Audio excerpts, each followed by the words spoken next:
Peristiwa ini merenggut korban jiwa, sedikitnya ada 353 orang tewas, statusnya dari siaga menjadi awas. Dia berkata, "Kami lari menyelamatkan diri, dan gelombangnya mengejar kami. Kami dan gelombang seperti balapan. Saya tidak pakai sepatu dan kaki saya berdarah-darah."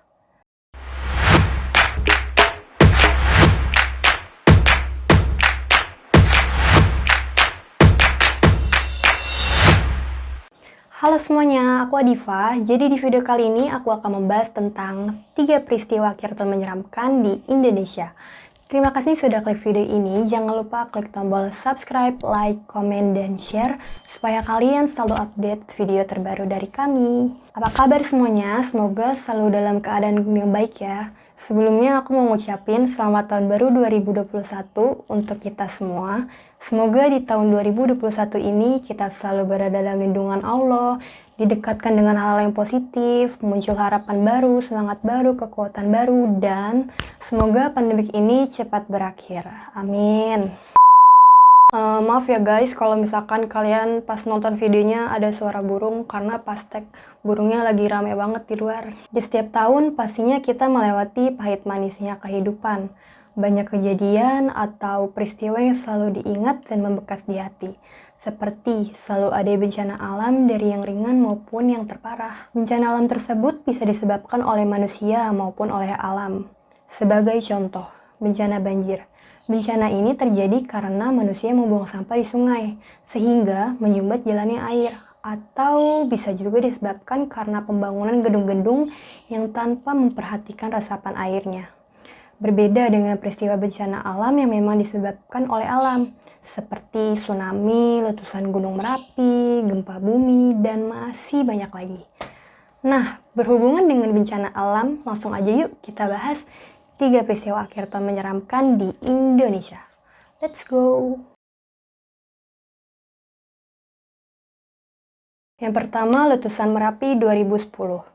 Menuju akhir 2010, banyak media yang memberitakan tentang letusan Gunung Merapi yang terletak di 2 provinsi, yaitu Provinsi Jawa Tengah dan Provinsi Yogyakarta, tepatnya pada hari Selasa 26 Oktober 2010. Peristiwa ini merenggut korban jiwa, sedikitnya ada 353 orang tewas, termasuk Mbah Marijan. Kalian pasti sudah familiar dengan nama Mbah Marijan kan? Mbah Marijan adalah seorang juru kunci Gunung Merapi. Seperti yang kita ketahui juga, juru kunci adalah penjaga tempat-tempat keramat yang ada di Pulau Jawa. Kalau di daerah Pasundan, Jawa Barat, biasanya masyarakat setempat memanggilnya dengan nama kuncen. Juru kunci ini bersifat turun-temurun dan harus orang yang tahu persis sejarah tempat yang dijaganya. Mbah Marijan telah dilantik oleh Sultan Hamengkubuwono ke-9 sebagai juru kunci Gunung Merapi pada tahun 1983. Sebelum erupsi, Gunung Merapi dinaikkan statusnya dari siaga menjadi awas. Meski sudah dianjurkan tidak berada di sekitar gunung, namun Mbah Marijan tetap beraktivitas normal. Ya namanya juga juru kuncinya ya guys, pastinya dia nggak mau pergi dari gunung itu. Padahal jarak desa Mbah Marijan dengan puncak Merapi masih sekitar 4 km.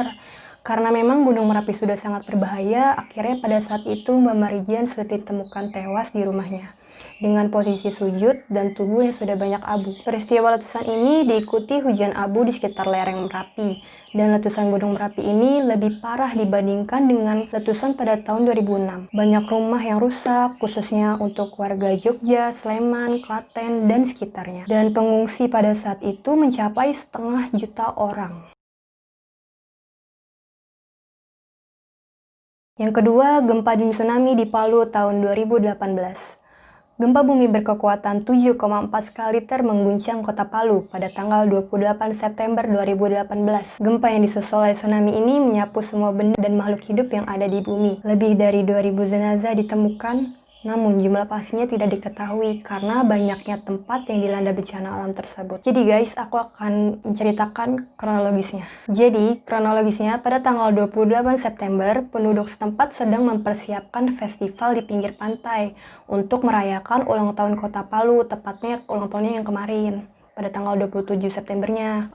Pokoknya banyak deh, yang ada yang nyiapin makanan, ada yang mendekor, pokoknya mereka lagi prepare. Tiba-tiba pas jam 18 lewat 2 menit waktu Indonesia bagian tengah, datanglah gempa itu. Dan tanah yang mereka injak tiba-tiba bergerak. jalan yang terbelah, banyak bangunan ambruk, karena getarannya memang dahsyat banget. Bayangin guys, 7,4 skala Richter. Nah langsung deh yang lagi pada prepare, yang lagi main, yang lagi panik, dan yang pada menyiapkan itu pada terjatuh. Lalu 5 menit kemudian BMKG merilis akan terjadinya tsunami yang tingginya sekitar 0,5 sampai 3 meter. Jadi penduduk tersebut hanya punya waktu sekitar 10 menit untuk menyelamatkan diri ke tempat yang tinggi. Namun, antara 3 sampai 6 menit kemudian gelombang tsunami ini datang dengan ketinggian mencapai 6 meter. Gak kebayang sih ya guys tingginya. Lalu salah seorang wanita menyaksikan kejadian tersebut dan berlari membawa 2 anaknya. Dia berkata, "Kami lari menyelamatkan diri dan gelombangnya mengejar kami. Kami dan gelombang seperti balapan. Saya tidak pakai sepatu dan kaki saya berdarah-darah."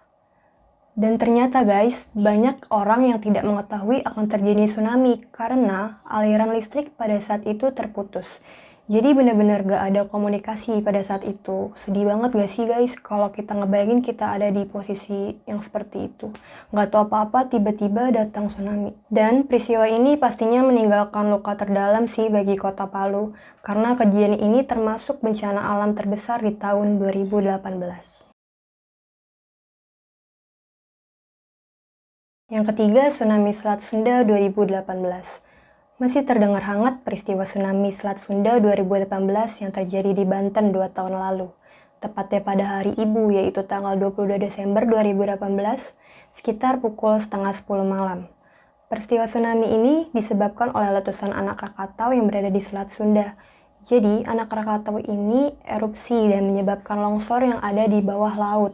Nah, ini dia yang memicu munculnya gelombang tsunami. Menurut kesaksian Indira, salah seorang wartawan Republik yang menyaksikan detik-detik terjadinya tsunami, katanya memang sudah terjadi suara dentuman yang keras yang berasal dari laut. Sebelum itu juga BMKG sudah memberikan peringatan gelombang tinggi untuk perairan sekitar Selat Sunda. Namun, memang mereka tidak dapat memprediksi bencana alam tersebut kalau ternyata beberapa menit kemudian akan terjadinya tsunami. Maka dari itu, peristiwa ini banyak menimbulkan kerusakan dan korban jiwa. Sedikitnya 426 orang tewas dan 1.495 orang terluka. Dan 23 orang hilang. Beberapa korban diantaranya adalah komedian Herianto alias AA Jimmy, beberapa anggota band Seventeen yang pada saat itu sedang melaksanakan konser dalam rangka wisata rombongan karyawan PLN di Tanjung Lesung, di mana gitaris, bassis, pemain drum, dan manajer grup musik pun ditemukan tewas. Dan hanya Kak Ivan, sang vokalis yang selamat dalam peristiwa tersebut. Oke guys, itu dia 3 peristiwa akhir tahun yang menyeramkan di Indonesia.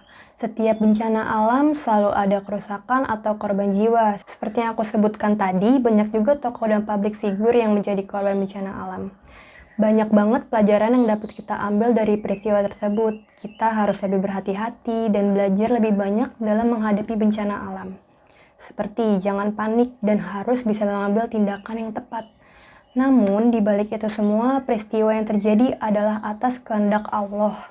Semuanya sudah diatur olehnya. Maka dari itu, angka baiknya kita sebagai manusia selalu memperbaiki diri, karena kita tidak tahu kapan akan terjadi peristiwa yang di luar dugaan seperti itu. Tidak terpaku pada akhir tahun, bencana alam juga bisa terjadi di akhir tahun, awal tahun, pertengahan, dan kapan saja, di mana saja.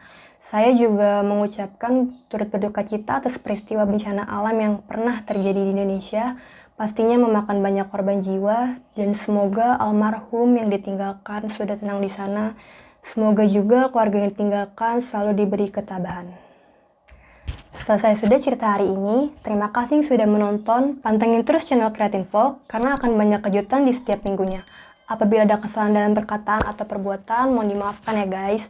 Kalau kalian mau ceritain kisah kalian atau ada kisah yang lebih menarik, kalian bisa komen di bawah ya. See you, sampai bertemu di video selanjutnya. Bye.